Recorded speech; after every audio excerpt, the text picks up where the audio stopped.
Vida saludable con Román Lozinski.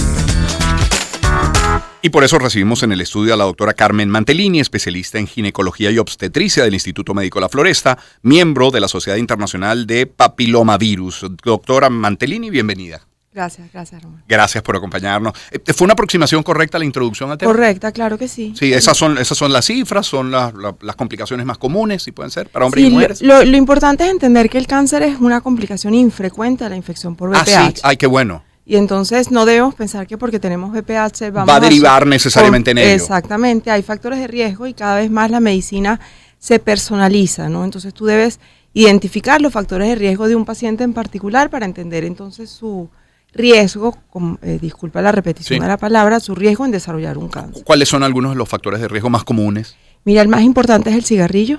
Wow. Que definitivamente es un factor de persistencia, que si quieres explicamos un poco lo que es la persistencia, y la inmunosupresión. Por ejemplo, la coinfección por el virus de inmunodeficiencia humana o el HIV, pues va a hacer que esa posibilidad de progresión a cáncer sea mucho mayor e incluso acorta el periodo que tú estimas en una persona con factores de riesgo para hacer cáncer asociado a VPH. Tú estimas en cuello uterino, por ejemplo, 10 años, en una paciente que además tenga VIH, ese tiempo de desarrollo de cáncer se acorta a la mitad. Es decir, que en 5 años esa paciente que no ha recibido atención puede llegar a cáncer. ¿Cuáles son para ser lo más pedagógicos posibles para nuestra audiencia, cuáles son las formas de contagio del VPH? Se define como un virus de transmisión sexual. E incluso en los estudios de transmisión vertical, ¿qué significa esto? Esa mujer embarazada que tiene VPH y que tiene miedo, por ejemplo, del parto, para transmitir el VPH a su bebé, se sabe que después de los 9 meses ese bebé se hace negativo para VPH, según estudios muy interesantes. Entonces hay también una inmunidad que pasa la mamá a su bebé. Y entonces, básicamente, lo que te quiero resumir es que se considera un virus de transmisión sexual. Como bien habías comentado, es el virus de transmisión sexual más frecuente, la infección más frecuente, y se transmite por esa vía. Lo importante es que tiene la vacuna como una medida de prevención primaria, es decir, lo ideal es vacunar a aquellos niños y adolescentes, y niñas y adolescentes, perdón, antes del inicio de la vida sexual, antes de ese primer contacto, porque se estima entonces que es cuando iniciamos la vida sexual que entramos en contacto con el virus. Ya vamos a hablar de la edad de vacunación, pero vuelvo a ese bebé, hablaba de 9 meses. ¿Qué pasa si ese bebé nace antes de los 9 meses y no aguanta? No, 9 meses después de nacer. Después de nacer. Sí. Ah, no dentro de la barriga, no. Ya hacían estudios donde se tomaban muestras de secreción del recién nacido, quedaban positivos, aquellos que daban positivos, los seguían en el tiempo y a los 9 meses, entiendo. Aquellos que estuvieron positivos, claro. Exactamente. ¿A qué edad es recomendable aplicar la vacuna de VPH? Entre los 9 y 12 años sería la ideal. ¿Por qué? Porque tú estás anticipándote muchísimo a ese primer juego o contacto sexual. Sí. ¿Y qué previene el VPH? Esa vacuna contra el VPH. Previene, como cualquier vacuna, las complicaciones. Y la complicación en relación a la infección por VPH es precisamente el cáncer. Ya. Es decir, podría yo, aún vacunado, sufrir de VPH, pero no va a tener las consecuencias fatales que tendría si no me aplico la vacuna. ¿Puede una persona con VPH colocarse la vacuna? Sí, definitivamente sí. Fíjate que hay una práctica muy interesante. En España es el único país en el mundo que contempla la vacunación de VPH en adultos, está en su esquema nacional de vacunación, porque se aplican a aquellas mujeres con lesiones de alto grado, es decir, son lesiones asociadas a VPH con una alta probabilidad de convertirse en cáncer, y en ese plan español de vacunación de adultos se contempla que esa paciente debe ir a vacunación si no ha sido vacunada. ¿Adultos hasta qué edad, doctor?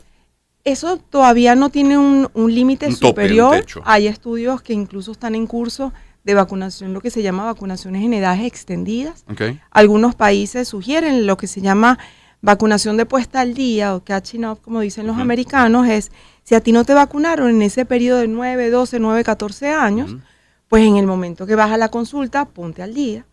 Y se ha extendido esa edad de vacunación de puesta al día hasta los 45 años en algunos países.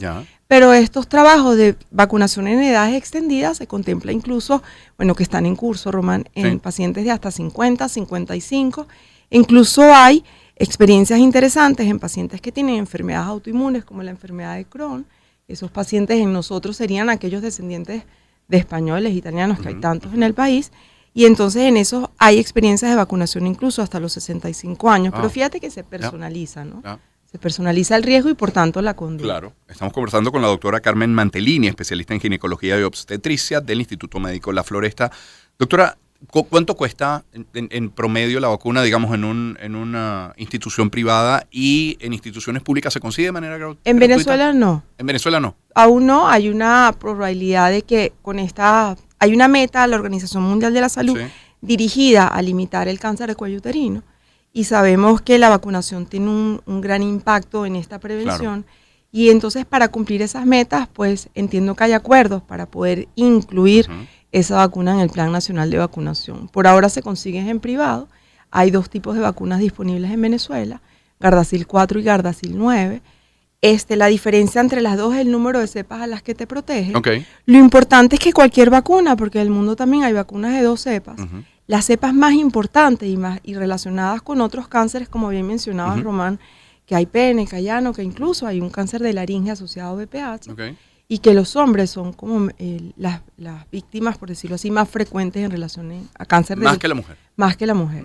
Y alrededor de los 55 años. En la mujer el cáncer de cuello uterino, que es el cáncer que es más frecuente en nosotras, en el pico de incidencia de nuevos casos de los 35 años. ¿Y el costo de esa vacuna promedio, doctora? Mira, promedio puede ser $100-120 la de 4 cepas y $190-210 la de 9. ¿Y amerita, requiere algún refuerzo en algún momento? Eso todavía está en revisión. El esquema tradicional son 2 dosis hasta los 14 años, 3 dosis a partir de los 15, pero la Organización Mundial de la Salud, a través de su comité de expertos, está modificando esa recomendación. En diciembre del año pasado se hace ese cambio de esquema para solo 2 dosis. Ellos están considerando, y eso también son estudios que están en desarrollo en el momento, 1 dosis para todas las mujeres hasta los 20 años. Y a partir de los 20 años, sí, siempre un refuerzo, un único refuerzo, ya no serían 3 sino 2. Pero todavía no sabemos si esa recomendación de una única dosis va a ser suficiente a lo largo de la vida de esa paciente, ¿no? Y eso es lo importante. No quitarle protección a una paciente porque queremos minimizar recursos. ¿Y tiene algún efecto secundario esa vacuna? Los más frecuentes es el lugar de la inyección, una vacuna fría como todas las vacunas, duele cuando no las ponen. El efecto secundario más frecuente, me molesta el brazo ese día y al día siguiente. El segundo más frecuente es me dio sueño, me acosté a dormir esa tarde, pero todas dicen que el sueño es sabroso. Y algunas pacientes, pero ha sido algo realmente muy, muy extraño, han hecho una reacción local muy severa que les molesta, ¿no? Como, imagínate la piel un poco sobrelevada, roja, pero ha sido rarísimo, ¿saben? Y en algún caso, aunque sea raro, remoto, extraño, ¿está contraindicada algún paciente que no pueda recibir la vacuna de VPH? Bueno, hay estudios donde se hablan de pacientes con alergia al huevo que se debería considerar con su alergólogo si ha habido alguna, si se consideraría una contraindicación. En algunos casos, en adolescentes, en una paciente nos hizo una reacción severa a la vacuna que pudiera haber, porque hay reacciones que no podemos anticipar, ¿no? Y entonces, en ese caso, bajo indicación del alergólogo, no se puso la segunda dosis. ¿Cuán frecuente, doctora, es recibir en consulta una paciente o un paciente con VPH? Totalmente frecuente. Sí, es totalmente frecuente. Sí, mira, puedes decir, se considera la prevalencia. Prevalencia es de que de los que estemos aquí, 8 de 10 deben estar positivos de VPH y se considera por eso la infección. No todos hacemos el síntoma. Claro. Entiendo. Y fíjate que eso es tan importante, que está cambiando el concepto de que tú hablabas de que el VPH está en tu cuerpo hasta 2 años máximo y luego se desaparece porque tu sistema inmunológico lo anuló, lo destruyó.